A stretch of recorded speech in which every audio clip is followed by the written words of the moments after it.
6 books with Black Girl Magic. Welcome to Bucket! Parker Looks Up. Parker Looks Up is written by Parker Curry and Jessica Curry, and it's illustrated by Brittany Jackson. Okay, can we just? Parker Looks Up is about a little girl named Parker who loves to dance. And she's gonna go to ballet class, but the weather was garbage, so her mom was like, hey, let's go to the museum instead. And Parker likes going to the museum, so she's like, cool, let's go, let's do it. At the museum, Parker sees her friends and they go exploring. They check out all kinds of artwork, from old men to dancers to fish. And then near the end of this museum adventure, Parker spots a beautiful painting of Michelle Obama. Michelle Obama. The actual art that Parker and her friends are looking at in the museum is actual artwork from real life artists. It's just reimagined in this book.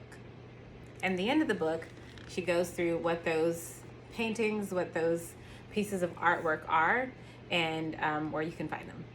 There's artwork in the artwork. I give this book a 3 out of 5. Once princess. Once princess. Do skip hop. Skip.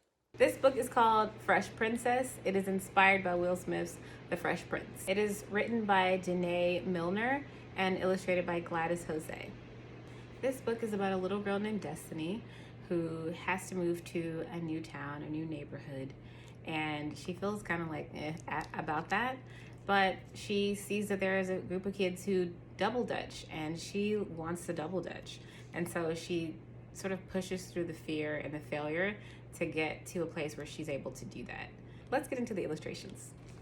This is my girl, Destiny. She's hanging out on her throne. Okay, and these are her loyal subjects. Destiny likes to double dutch. I actually do not know how to double dutch. I don't ever see kids doing it anymore. Like, I definitely see people jump roping, but not double dutch. The illustrations are beautiful. There are some pages with a lot of white space, and then there are pages that have full bleed like this. Her dad actually looks like he could be Will Smith, which I think is kind of funny. This is Destiny witnessing the other kids in her new neighborhood playing double dutch, and she wants to join them. But these kids are really good, and Destiny likes it, but she's not that great at it yet. So she has a little bit of apprehension about joining in. They are in West Philadelphia, born and raised. I would give this book a 4 out of 5. It tells a beautiful story of a little girl moving to a whole different town and having to get to know people, and then getting over that fear and apprehension of doing something she likes to do, even though she's not necessarily good at it, but working up the courage to jump out there and just have fun. Proudest Blue. This book is called The Proudest Blue. It is written by Ibtihaj Muhammad, and the illustrations are by Hatem Alai. Ibtihaj Muhammad is an Olympic medalist in fencing, and she wears a hijab. So this book is about 2 sisters. The younger sister is watching her older sister wear her first day hijab to school. There's a lot that happens here. The little girl is so proud of her sister wearing this beautiful blue hijab, but she sees like some ugliness happening in the world. People like might be making fun of her, pointing and laughing, and she doesn't understand why, because she's like, the hijab is beautiful. It's like the most beautiful thing ever. Why are people making fun? Why are people pointing and laughing? Why are people saying things about my sister? I don't like that. This is my favorite thing the mama says to the little girl. Mama, don't carry around the hurtful words that others say. Drop them. They are not yours to keep. They belong only to those who said them. Mama's a poet. Mama is a poet. Okay, so let's get into the artwork. These are the sisters. This is the little girl, the youngest sister in line, and kids are asking like, what's on your sister's head? Is that a scarf? So they don't know what it is, so the little sister is explaining what her job is. This is beautiful. My God, look how beautiful. Stunning. The illustrations are so beautiful in this book. So after the scene in the playground where these boys are making fun of her hijab, there is this like beautiful scene here where she describes what a hijab is, or how she views a hijab, and I want to read this to you as well. Aisha's hijab isn't a laugh. Aisha's hijab is like the ocean wave into the sky. It's always there, strong and friendly. This is one of my favorite books. Being proud of your differences and not feeling ashamed of it. Understanding, like, knowing who you are is important and what other people say about you is less important. I rate this book a 5 out of 5. It's a beautiful story, beautifully told. The illustrations are on point. I love it. Love it, love it, love it. 5 out of 5. Big bed. This is The Big Bed. It is written by Bunmi Lachdan, and the illustrator is Tom Knight. I love this book. I love this story.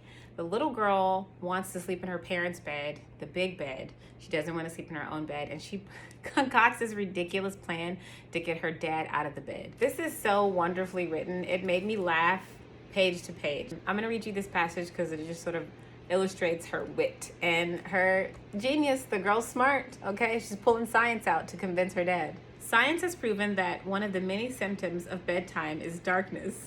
She basically addresses every single one of his concerns. Sometimes before he even sort of like brings them to the surface, she uncovers some of the concerns he might have. And it creates a very convincing argument for her to sleep in the bed. In the end of this book, you feel like, well, maybe she does deserve a spot in the big bed, and maybe the dad should sleep somewhere else. The Big Bed is such a cute book. It's a cute story about a little girl who's trying to convince her dad and her parents and anybody who will listen that she deserves to be in the big bed and not in her own bed. She deserves to sleep with her mommy, and daddy can sleep somewhere else. And she does it in the most clever, cute, funny, sarcastic ways. The girl has a great sense of humor, and I love it. We read this book over and over and over again. We love it. 5 out of 5. Rocket says look up. Speaking of cute girls with amazing hair, Rocket Says Look Up is another one of my favorite books. Off the bat, I'm going to tell you right now, this book is a 5 out of 5. Rocket Says Look Up is written by Nathan Byron and illustrated by Dapo Adiola. Let's get into the illustrations. Look at the illustrations. We have a reference here to Mae Jemison, who's an actual NASA astronaut. So we get a little bit of history, but this book tells a story. Look at Rocket. She's getting her hair done. Rocket Says Look Up is about a little girl named Rocket who is obsessed with outer space, and she's trying to get everyone in her town to join her in looking up to see this meteor shower that's happening. She enlists the help of her brother, her older brother Jamal, who is literally not interested in this. He's always looking down at his phone, which is a nice little contrast to Rocket, who's always looking up. Rocket is on a mission to get everyone in her community to this park to look up to see the meteor shower. All throughout the book are these little bubbles of did you know, where Rocket is dropping facts, real life facts about meteor showers, about when the best time to see them. One of them is, did you know that most meteor showers are smaller than a grain of sand? I didn't know that. That's something that you can learn in this book. So it's like, I like this book because I'm learning things too. Like, I'm interested in space, but this little girl is teaching me things I didn't know. And that's really cool. So eventually she gets the whole community to the park, which is really cool. And they're all looking up. They're looking for this meteor shower. And to figure out what happens next, you're just going to have to get the book. This book is a 5 out of 5. Box of Text by D. Okay, this book is called Box of Text by Kim Smith. So this book is about a little girl named Meg who is an amazing box tech, which basically means that she builds things out of boxes. She's very proud of her work. She's known for her work. People love her, and she's chilling. Then a new girl moves into the school, and she's also a box tech, and she is good at everything. So let's get into the illustrations, shall we? This is Meg at work at her school. The girl has a hard hat on. She is a working woman, okay? She's knowledgeable in her field. She's a SME, okay? She's an expert at what she does. Then comes along Simone, who is also a box tech, and she is, she's kind of a thorn for a little bit. Will they get along? Will they not get along? I love pages like this. So if you recall, in Jabari Jumps, there's a page where the word covers 2 pages. I love things like that because they're interactive, and Jace loves to say the word as well. Crack! Another really cool thing about this book is at the end of it, it has some instructions on how you can be a box tech as well. So we love this book. It screams Black Girl Magic again. It screams engineering, science, STEM, artistry, friendship. negotiation, leading a team, all of those wonderful qualities that you want to see in your child, this girl and this book explores. So I'm going to give this book a 5 out of 5. Okay, so that's it. I hope you found some books for the magical Black girls in your life. If you're interested in any of these books, again, I will link them in my Amazon shop, and that will be in our bio. Thanks for watching. We'll see you in the next episode. Bye. The end. Bye bye. I love you. And then I go.